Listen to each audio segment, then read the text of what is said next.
Welcome back, everybody. Today we're going to be talking about the metabolic typing diet. This question comes from Jonathan Paylett. He wants to know, what are your thoughts, pros and cons of the metabolic typing diet, protein types, carb types, eating for health, and incorporating it into a bodybuilding lifestyle for growth? In short, I'm not a fan.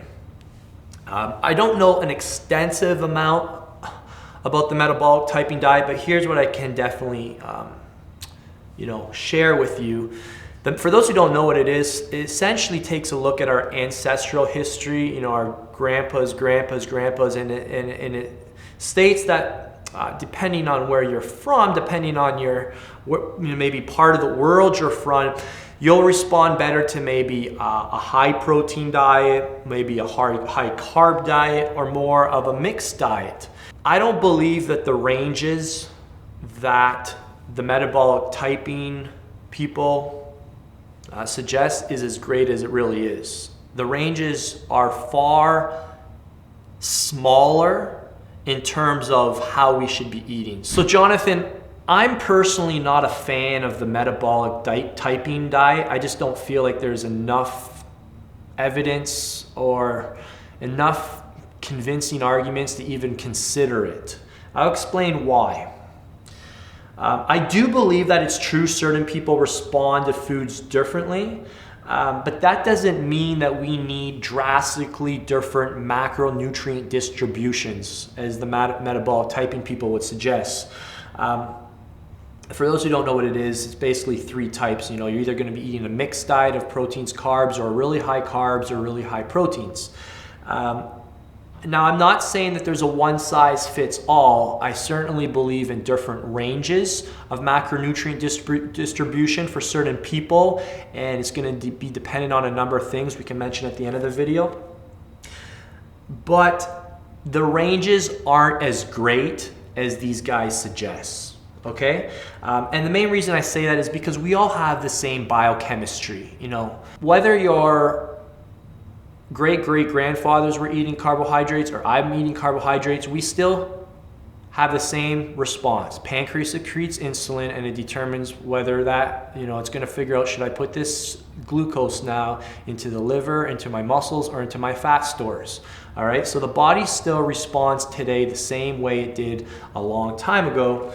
And I do believe that we have individual needs, but it's not going to be determined on where your great-great-great-great-grandpa evolved from, all right?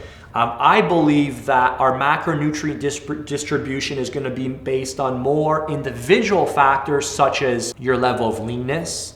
So if you're over 10% body fat, I'm going to have a different macro distribution for you as opposed to someone who's under 10% body fat. How often are you training? Are you training twice a day or 3 times a week?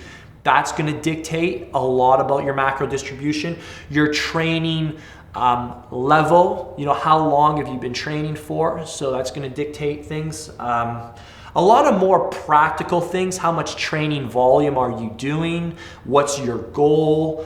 Etc. So I would be looking at things more right in front of you as opposed to things way back in history. So those are the reasons I'm not a huge fan of the metabolic typing diet. Actually, I'm probably not a fan at all. And if I'm really honest, if you look at this from a big picture perspective, at the end of the day, I don't believe there's much differences between how we should be eating today, if any, than how our great-great-grandfathers ate. To be honest, if you look back in history, cancer and degenerative diseases like diabetes and autoimmune diseases and depression and high blood pressure and all these diseases that we consider normal today, this is all new, and it's because of the crap that we eat, because of how messed up since agricultural business has ramped up, and since big business is only the food industry is only concerned about yield and making more to make more and more money. Essentially, we should be eating like our great grandfathers did eat, caveman diets, things that you could find in nature, whole foods, fruits, vegetables, proteins, meat. So I'm a big believer in, you know, following the kind of diet that we evolved on for, I don't know, 4 million years or whatever, all right? Health problems have not become an issue as of recent, since chemical manufacturing of our foods. And I mean, frig, man, we're living literally in a war zone. And if you don't have the right knowledge, which would probably be your best ammunition, you're gonna get taken down fast. Your health's gonna suffer, your physique's gonna suffer. So a little rant there again, but yeah, I'm not a fan of the metabolic typing diet. All right, so let's wrap it up. I hope that was helpful. Next video, we're gonna share some more thoughts. Surprisingly, I'm still getting a lot of questions on if it fits your macros, and we'll touch on that in a little more depth, revisit that hot topic. So to get to that video quicker, let's get 300 likes on this first one. Lots of comments and questions below. On metabolic typing diet, what's your thoughts, what's your experiences? Share them below, share what you've learned and from doing, not just from reading, and I'd love to hear your experience. All right, we'll talk to you soon.